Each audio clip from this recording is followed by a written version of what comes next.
Let me just start off with how much of a rewarding experience this project was.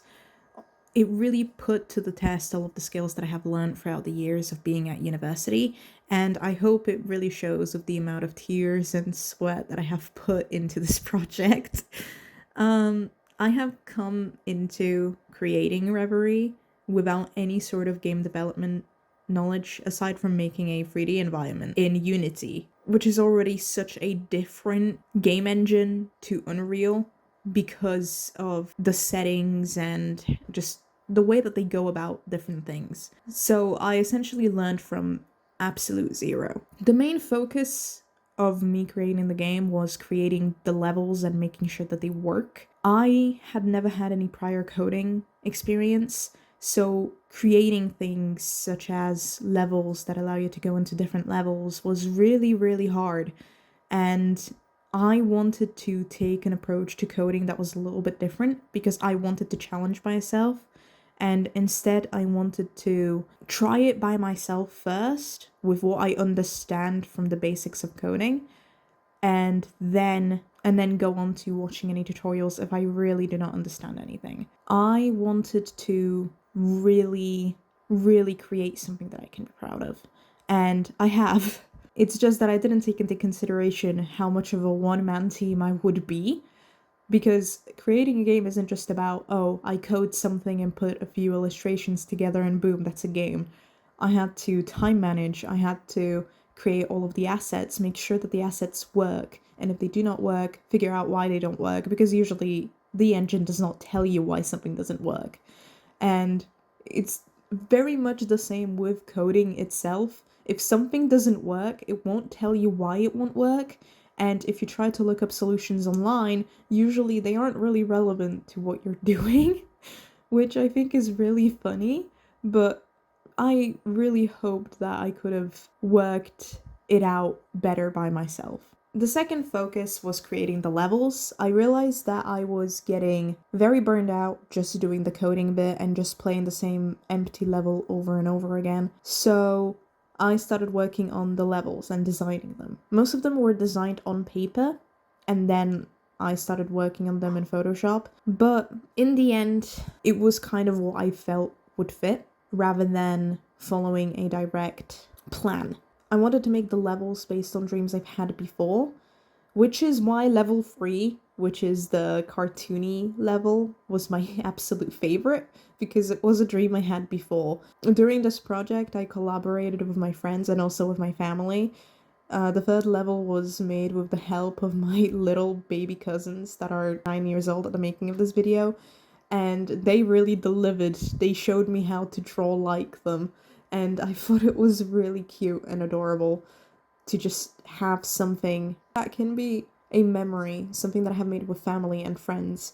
I got to ask some of my friends for help, which I have credited them and thanked them for their help. Otherwise, I think I would have probably gone insane, if I'm absolutely honest with you, because making stuff just by yourself is, first off, really, really sad.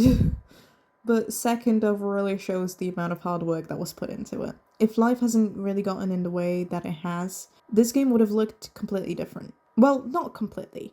What I have created currently, I am proud of. Very proud of. But I wanted to include the RNG-based doors, which are very similar to Yume Nikki, and I also wanted to have first-person levels as well, so that I could expand on my 3D skills.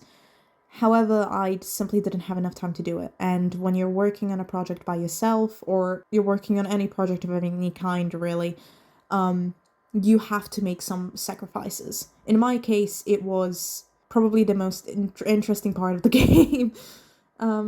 Otherwise, I have worked on creating the levels, which I am really proud of. I took inspiration from certain maps that people have made and how certain games are made, but I also used certain skills I have used beforehand, where I developed kind of an understanding of how to make a 3D parallax effect, and that's what I have kind of focused on the most with Reverie. I think the end of my project was the one where I focused on how to make the sprites of Lee look.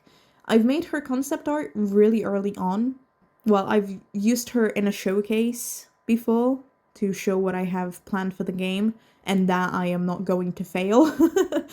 But otherwise, the sprites have been a last thought because I'm already good at illustration, and even though I don't really like animation as much because I am simply not patient enough for it, I am decent at it, so to speak. So essentially, the movement and making the new game character was the last thought, and it was the most difficult, arguably. Trying to make her work was really, really hard. And in the end, it caused me to have to flip all of my maps because when you have the 3D model, you can simply just change where it spawns and it will not hinder the movement. But with her, it made the entire canvas flip, and I had to choose between having to invert the movement or having to invert the maps, and I decided to invert the maps.